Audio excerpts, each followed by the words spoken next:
Okay, I think we're going to go ahead and get started. Good morning, everyone. I'm Dr. Carbonell. I'm the curator at the Cornell Fine Arts Museum here at Rollins College.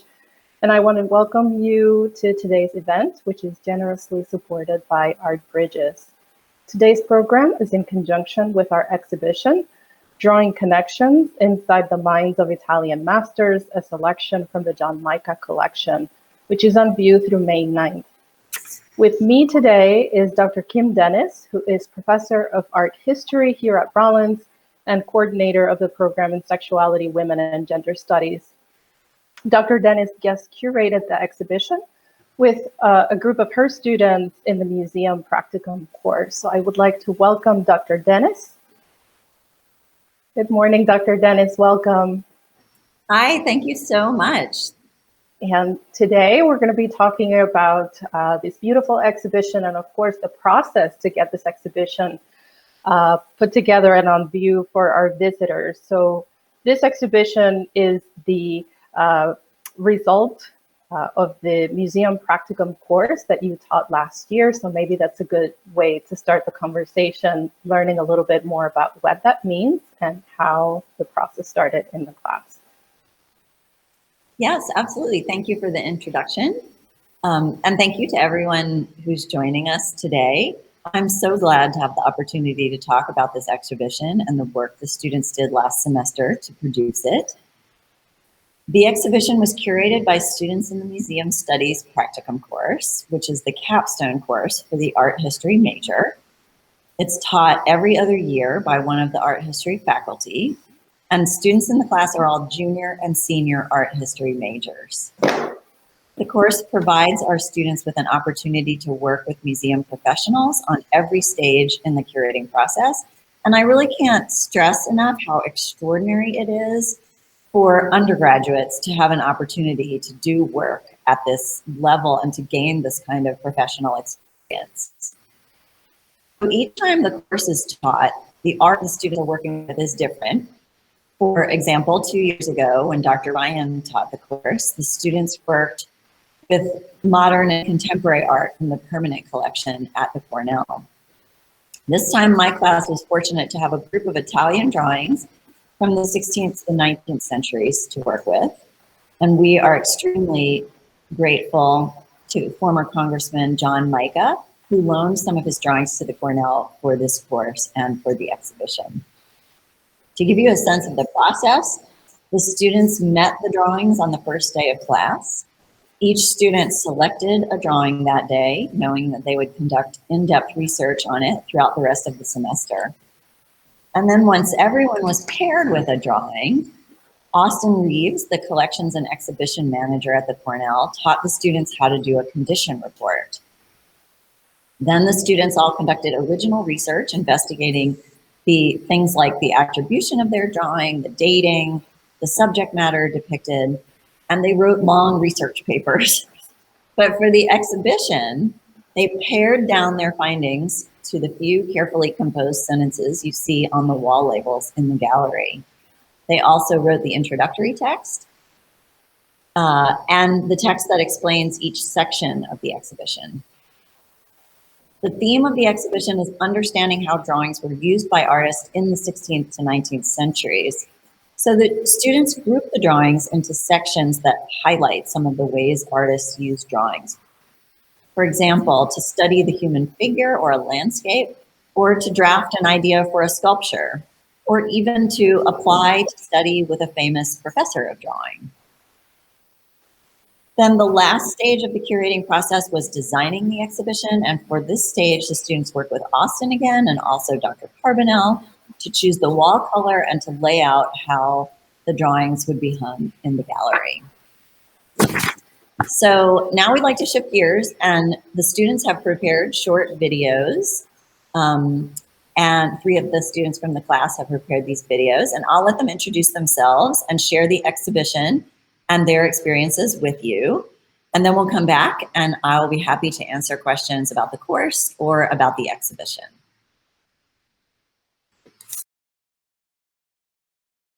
And I am currently a senior here at Rollins and the Fred W. Hicks Curatorial Fellow at CFAM.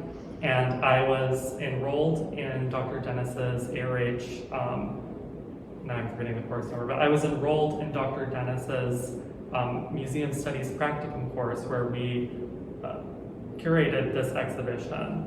So ultimately, I was responsible for writing the didactic for this work right here. It's by an artist in the circle of Luca Cambiaso, and it's depicting Hercules in the act, or after the act of his first labor. But all of these images are Italian figure studies. So Italian artists frequently drew from nude male models in order to accurately depict musculature and anatomy. So the far-reaching category of figure drawing can include anatomical studies, biblical figures, as well as visions from a mythological past. So that is primarily the work that I was assigned is really the only instance of Greco-Roman mythology that we have in our exhibition, which is an important counterpoint to a lot of the Christian images in the exhibition. But as you can see here, just going back to the point about how these were informed by nude male models, this work was depicting the standing Sibyl with tablet. And Sibyls were historical prophetesses in antiquity, so they were like the oracles at Delphi, and all of them were female. But as you can see, it's very muscular and weighty, and it almost appears as if the figure is male. And additionally, when we were looking into this figure, we initially misidentified it as a male figure, potentially Hermes or another Greek god. But this is from Cambiaso's Sibyl series. So ultimately, I found another work looking like the Hercules in the Fogg Museum of Art at Harvard, and it's likely from my comparisons that the Fogg Museum is indeed the original. So although, unfortunately, this work is not original, it also speaks to the practice of artists copying after another artist in order to learn their. Additionally, Luca Cambiaso was the head of a school of art in Italy in the 1550s. So these works could have been made by a student in that school looking to copy the works of a master. So in this work, the work depicting Hercules, you can see kind of towards the top of Hercules' head and to the left of his right elbow are details of the pelt of the Nimian Lion. So this was during his first labor, he was assigned to kill the Nimian Lion, which was a lion that was supposedly impervious to mortal weaponry. So as you can see, he is wearing the pelt of the lion, so obviously he had to kill it somehow. So legend has it that he stunned it with his club, and then sliced open the lion with its own claw. And then he wore that as a kind of shield to help him in his later labors. Yeah, Cambiaso was a big deal in Italy during this time period, even if we don't know him today. So I guess one of the things that this class and curating this exhibition just taught me is the amount of work that goes into curating an exhibition. It's definitely a lot more than you think of, because not only do you have to select the works and then write their didactics, you also have to consider how they're placed in the room and what wall color to make the background. So all of those we thought about very collaboratively. We named the exhibition collaboratively, and it was really just a great experience to have as an undergraduate student who's interested in majoring in art history.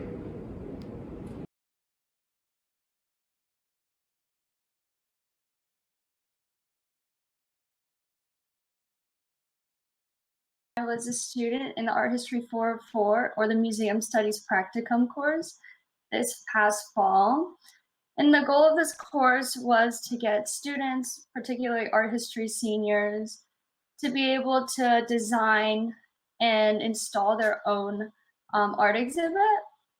And the exhibit we had was on 16th to 18th century Italian Renaissance drawings. And personally, going into this, I honestly did not know that much about drawings. And I know I was an art history major, and a lot of the times we focus on paintings or sculptures. So I think the opportunity to get to work directly with drawings and to learn to curate an exhibit was super special for me. So without further ado, let's get started on the PowerPoint.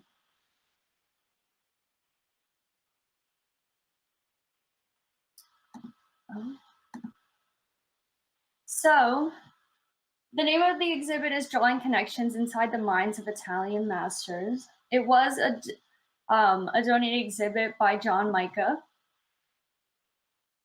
So when we first started the process, pretty much everyone in the class had never curated an exhibit or didn't know how to go through the process of beginning curation. So one of the first things we ever did was go to the museum and just blankly look at all the drawings. So as you can see, they're laid out on the table here, and we were able to go through and just look at the drawings, see which ones piqued our interest, and just kind of get a list or like a feel of kind of what we'd be working with that semester. So I know for me, there was a wide variety of topics and like subject matters within the drawings, but I kind of wanted to pick something that was unique. So for me, if you see in the bottom left, I did pick an architectural detail, which was super rare for the exhibition. There are only a few like that. Most of them were figural drawings, but overall, it was kind of a good way to just get into the process and to learn to work with drawings, because typically we're looking at paintings or sculptures on a screen, but for now we got to look at them in person.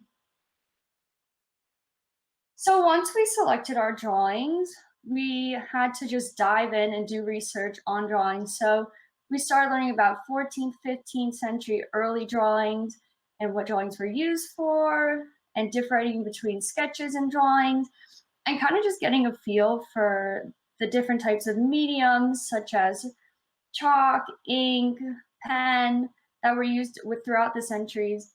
We also learned about the motives for drawings, so whether they were a contract drawing between clients and an artist just copying another artist, or anything that would spark an artist to draw. So we also began to look at using both our drawings and the drawings that we looked at in textbooks. We started talking about connoisseurship. So connoisseurship was a really big theme throughout our class. And connoisseurship is the idea that you can study the elements, the specific lines and textures and mediums used by an artist to make sure, or namely, make sure that an artist made that drawing. So this was one of the most difficult, but also one of the most rewarding parts of the class, was trying to figure out who drew our drawings. So in particular, this is the first drawing that I did. It is an architectural detail. And when I first selected it, I honestly selected it because it was cool. And it was different from the figural drawings that we had looked at previously. So this one, to go off of details, it was very hard to pick the artist or help to pick an artist. But where I started was the medium. So it was made of black chalk and pen and brown ink with wash. And that had to be from a certain time period. And we narrowed it down to the 17th and 18th century. So from there, I had to go and look through my research at specific architectural details in actual buildings and try to narrow it down a specific style. And this style, this architectural piece, is most commonly seen in Bologna, Italy. So that's how I narrowed that down.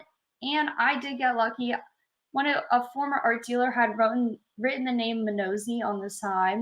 So that name, I started doing research, and he happened to be from Bologna, Italy, an artist, and he was a draftsman. So another type of artist that would do drawings were draftsmen. And in particular, they would sketch out or create in further detail certain architectural aspects And once they created these assets, they would give them to craftsmen or construction men, and who would actually carve the pieces. So that was my first piece. And going into it, I got so into it and really doing the research. I thought it was super cool that just knowing so little about drawing, you could eventually learn so much, such as artists or time periods. So I picked up another piece. This is an unattributed piece. I unfortunately could not find the artist or make certain of an artist. So it is a representation of charity and abundance, which are two allegorical figures that were super common during the late 17th century Renaissance. So the way I figured this one out is that charity and abundance were often seen holding a cornucopia, as you can see the woman on the right side is holding. And they're also found with young infants, as they symbolize fertility and abundance. So again, I looked at the medium, such as pen and brown ink with wash, and noted that this had to be a later drawing in the 17th century because pen was typically used in later drawings. So once we were able to find the research on our own drawings, we started to kind of put the drawings together and think about how we wanted the drawings to work together in an exhibit. So we kind of sorted them into specific categories. We had sketches, figural drawings, which contained all human or allegorical figures.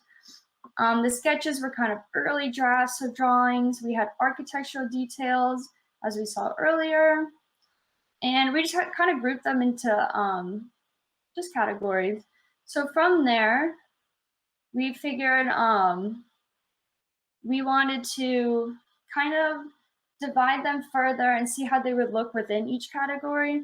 So as you can see in the photo on the bottom left, we had to think about how we would represent the drawings in a small confined space. So we used a case. But as you can see on the right, the sketches, they moved a little more freely, and people were able to compare them all by putting them so closely together. So once we did this, we had to think about a title for our exhibition, which was a lot harder to do than I thought would be. So just trying to get an accurate representation without giving everything away in your title. We also came up with wall didactics and learned how to go through an editing process to develop those. We picked a wall color that was dark enough to allow our drawings to pop, and so people could see them well enough. We also developed wall text, as can be seen in the bottom right-hand photo, and the text for the subheadings. So overall, we got to learn about the logistics of an exhibition and what looks aesthetically pleasing, but what also needs to be there in an exhibition for people to learn from it. So overall, this experience was so incredible, not only because I got to learn about a subject matter like drawings that I previously did honestly not know that much about, but other than that, it was really eye-opening to learn just how in-depth and how much thought goes into making an exhibit and curating an exhibit, because it's things you don't think about, like the font size, the font in general that we want to use and what that font represents, the wall color and how it plays off of the mood of the people coming into the exhibit, or even just how it contrasts the drawings themselves. So overall, this class was super beneficial to me in not only gaining further history of art knowledge, but also learning about the practical applications of a major such as art history and getting a good overview of how my major could be applied in the future.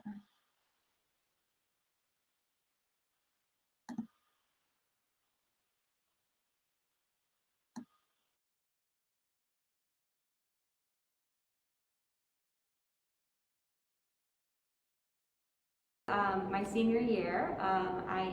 This is my second semester, so I'm almost completed, and I'm hoping to pursue a career in museum studies and specifically curation, which is why I wanted to talk to you about this class that we did and this exhibition that we created with my class. It's called Drawing Connections Inside the Minds of Italian Masters. So the process of this was really cool. We were able to meet with Mr. John Mica, who is a former U.S. House of Representative, and he showed us all these drawings as part of his larger collection, and he has many more drawings than what is shown here. But we were able to, Dr. Dennis, our professor, as well as staff from the museum, including Dr. Heller, were able to kind of pick some of the artworks, some of the drawings that he had that kind of went cohesively together in this narrative that we created as a class about the drawing process and how drawings are specific and help each part of the process of an artist in creating larger works like frescoes, paintings, and sculptures. So my job specifically, each of the students were able to choose one artwork, one drawing specifically that they deep dived into, and I'll show you mine, but I was also able to research 2 other drawings in the exhibition, and I worked with another student, Amelia Lonsdale, to write the intro wall text that Dr. Dennis helped us also edit. So that was actually really cool and exciting because part of the curation process is the research, but it's also putting together this exhibition and putting together the didactics, the intro text, all of the labels, and anything else that you think is important for your viewer as they go through the exhibition. So it was really cool to be able to be a part of that first look of the exhibition. So the drawing that I did my deep dive research into is this drawing, which is unattributed, but it is a battle scene.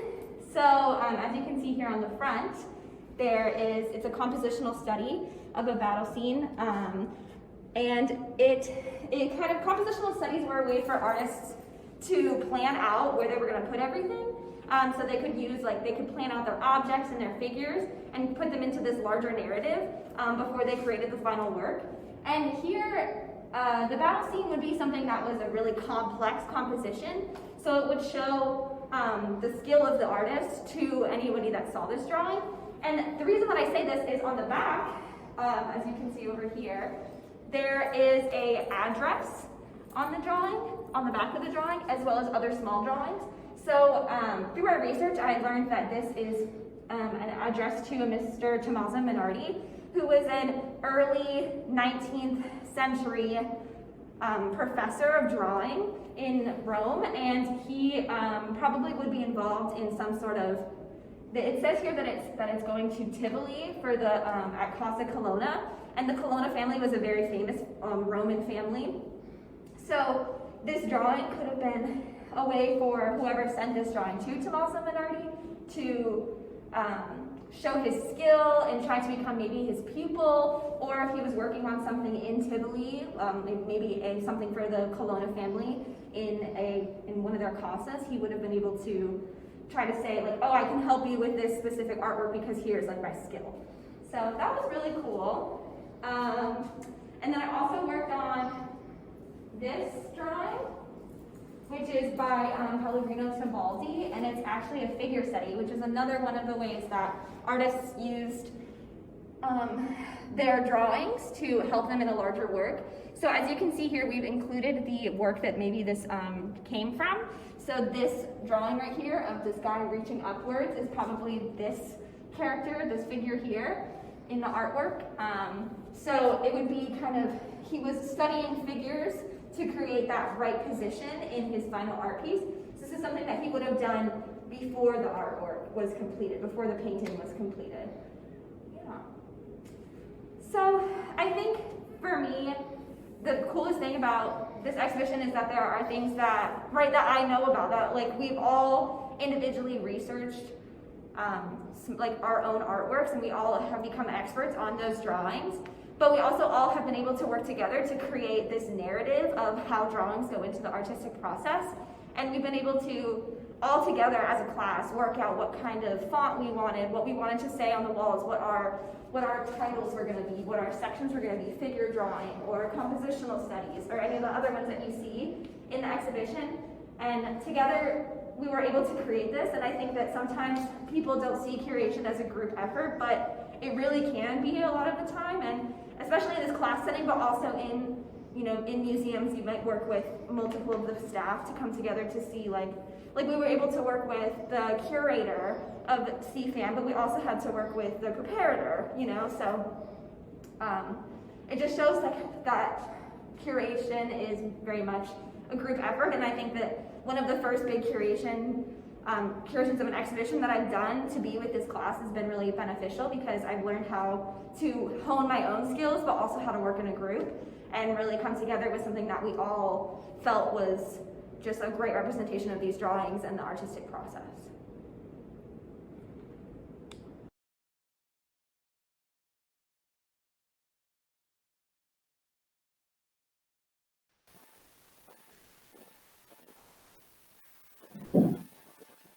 So wonderful to hear directly from the students now that the exhibition is up and viewers are walking through the galleries, and to have that perspective of what their experience was like. And one of the things that makes our work here at CFAM and at Rollins so special is to be able to have this type of collaboration with faculty like you, Dr. Dennis, and your students be part of our curatorial process. So I was wondering if you can talk about a little bit, and I know there are a couple of questions that have been submitted that I know you will address, but if you can talk a little bit about what it was like to work directly with a private collection, what that process was like, and how did you navigate making those selections and working with a private collector?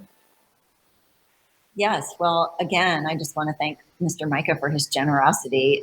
This was such an incredible opportunity for the students to get to work with a private collection and to meet the collector. He came and spoke with the students. We had a full class meeting with him, so that was incredibly exciting for everyone, and a great opportunity for the students.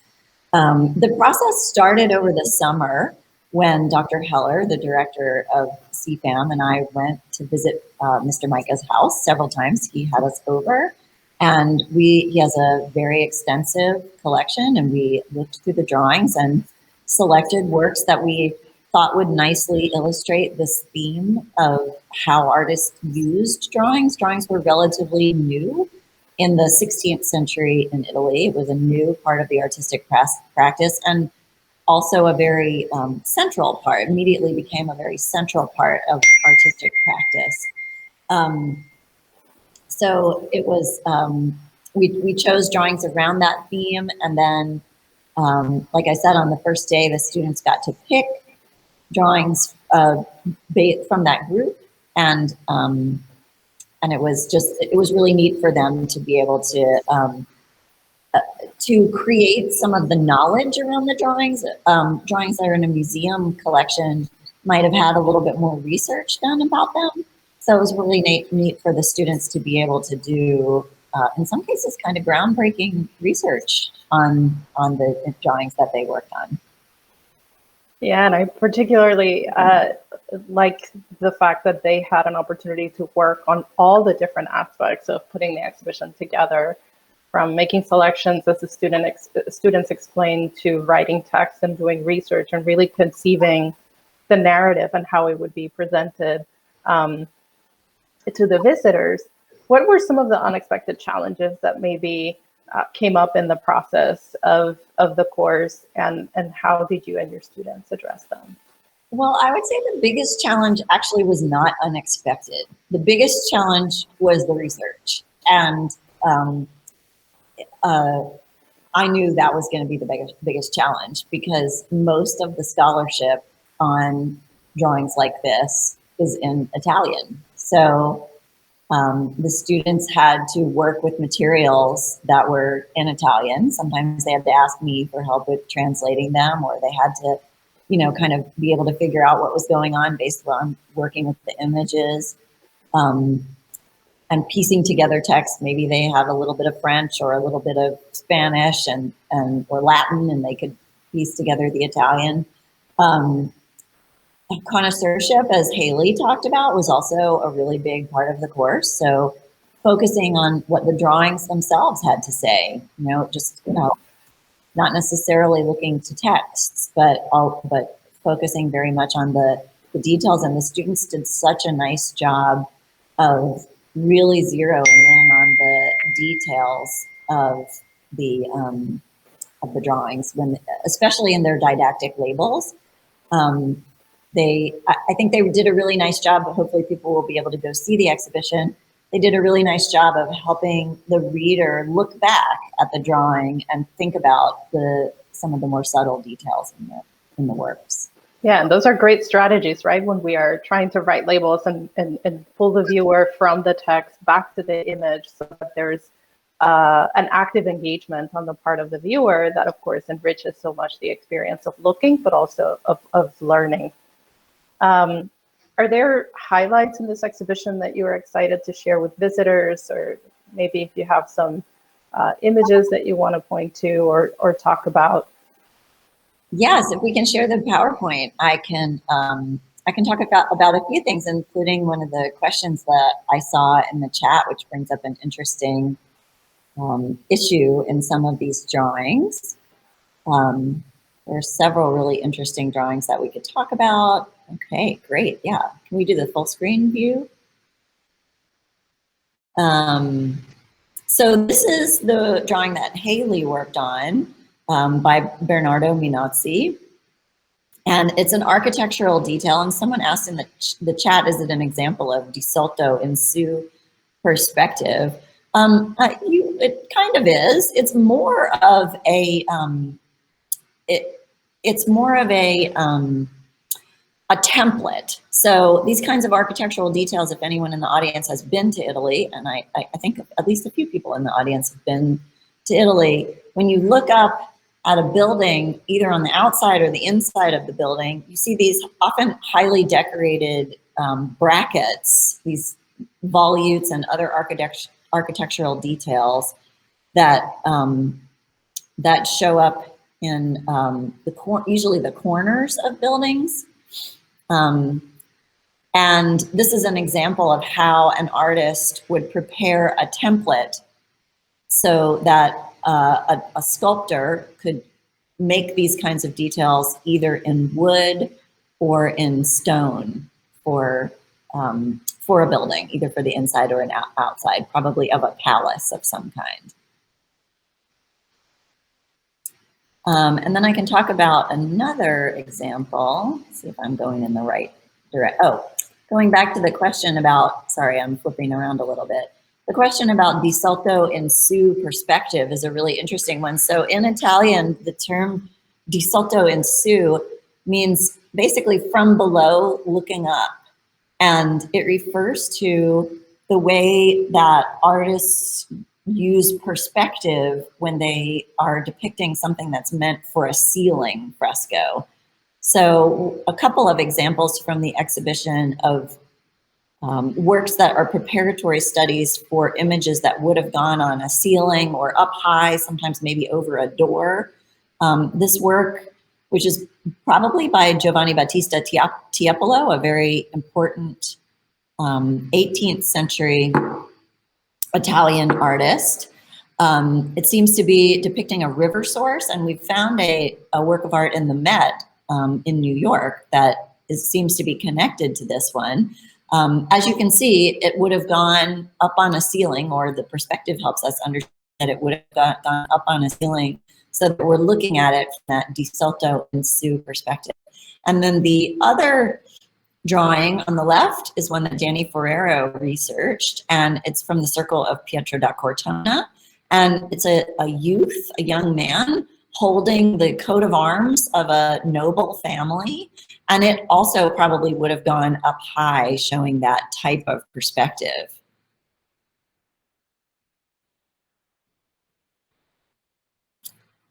I'm not sure, Gisela, would it be helpful if I talked about a few additional examples? That would be great, and that way we can take a closer look at some of the works. Okay. Let me see. Let me go to Molly's drawing. So Molly Phillip did some really nice work on this drawing. The drawing on the left is by Annibale Fontana, who was an Italian sculptor. So this is interesting, partly because it is a preparatory study for a work of sculpture. And on the drawing, we see two different ideas that he's working with. One is an angel You can see the wings, and the angel has his arm, one arm over his head. And he's supported by two little tiny angels. And in art history, we call those little tiny angels putti, P-U-T-T-I. They're sort of little Cupid figures, but Christian. And then the other figure in the background is a male figure called a telemon. A telemon is a male figure that functions like a column, so provides a support for a building structure. And Molly Phillip did some really nice research and was able to figure out that this drawing seems to be connected with two different works of art by Fontana at this church of Santa Maria dei Miracoli e San Celso in Milan. And it seems that what he's doing here is he's working on the angel idea, and the angels ended up on the roof of this church. So if you look at the roof line of the church, you see there are two trumpeting angels, one on either side. So this angel figure was modified later through further drawings and a sculpted model to change its pose so that it was holding a trumpet, like we see it in the final version on the roof of the church. And then Fontana seems to have taken these putti off the bottom of the angel. You can see on the top of the church, there are not putti on the bottom at the feet of the angels. They stand up on their own.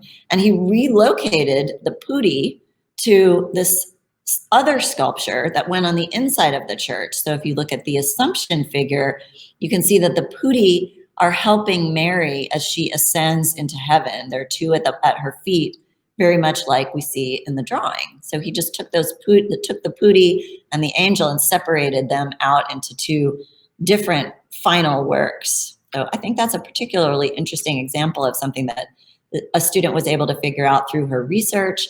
And it adds a lot of information to Mr. Mica's collection in terms of his understanding of the work itself.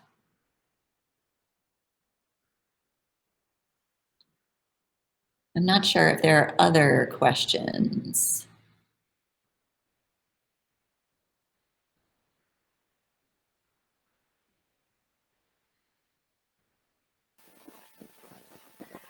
I was wondering, as you were talking about that particular drawing, once the sculptural work is completed, that these artists preserve the drawing, right? That such a fragile type of work was preserved even after the project was completed. Can you talk a little bit about that? I feel, every time I walk through this exhibition, I feel how lucky we are to have these objects preserved, some of them in better condition than others, but that we can still show them several hundred years later and see the process, the artist, the creative process right there on the paper.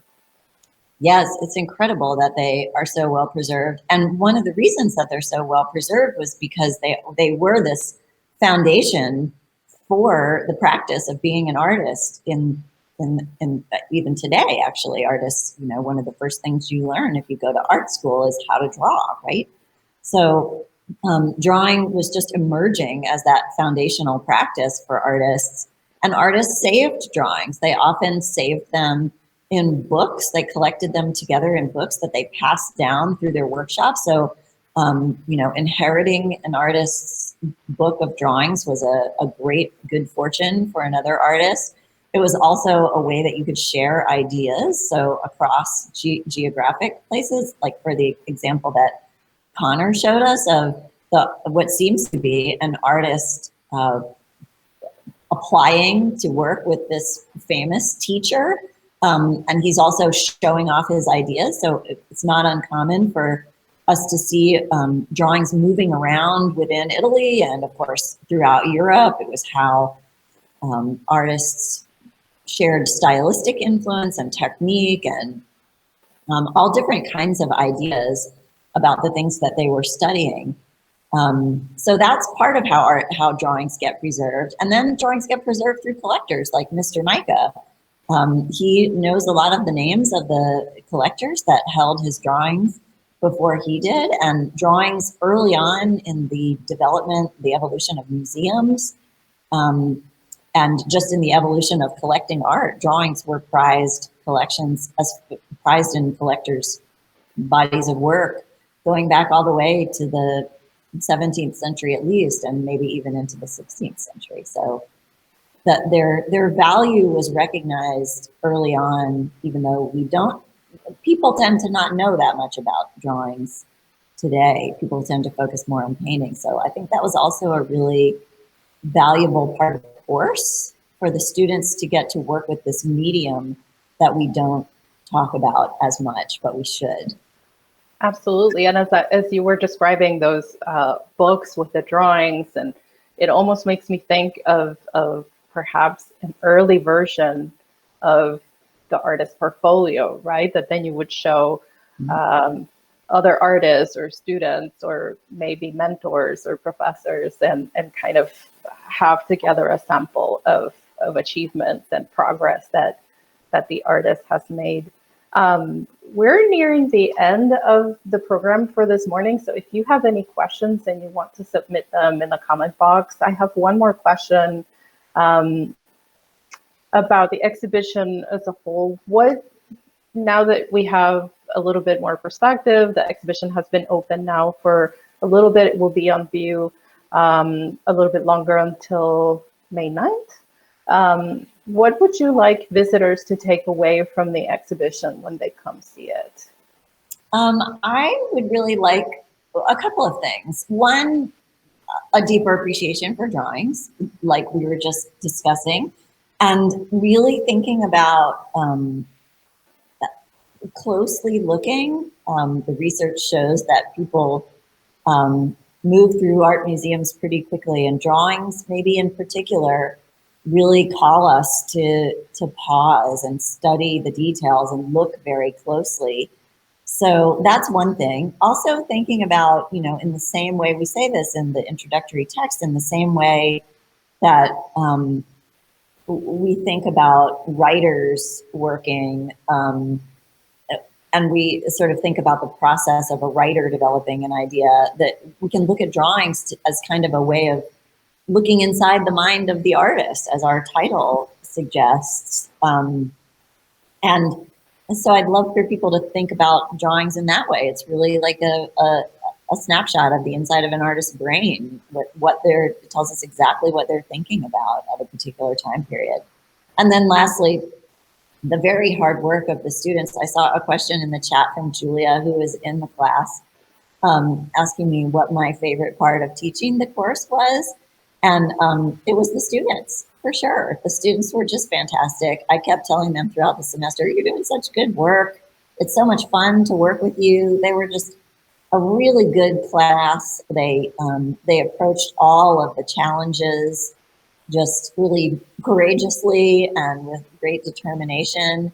And we also had a lot of fun. So it was just a really good group to work with. And I'm immensely proud of the work that they did. And they should be very proud too. I'm really glad that they have this professional experience that they can draw on out there in the real world, Yes, and we at CFAM, we are very proud of the group as well, all the students. They did an amazing job with every aspect of this exhibition. For you, if you're watching us and you haven't been to the museum to see it yet, you can reserve free time tickets on our website, rollins.edu/CFAM, and come see it in person. You can also take a peek of the exhibition and take a 360 virtual tour on the website, on the exhibition webpage. Kim, is there any last thoughts you want to share? No, just a thank you to you and to the whole staff at CFAM. It was such an incredible privilege to work with CFAM. We're so fortunate that we have this incredible collaboration with such a wonderful museum and a wonderful museum staff. So Austin and Dr. Heller and you and Lexi and Lainey, everyone, and Dina, everyone at CFAM, we so appreciate the opportunity to work so closely with you so our students can have these kinds of experiences. Excellent. Yeah, this was definitely a collaboration and a group effort. And we want to thank you and your students and also Mr. Mica for making his collection available to us and giving us this opportunity to host these special and beautiful works in our galleries. Thank you, all of you, for joining us this morning. We hope to see you very soon at the museum. and keep following us on social media to get the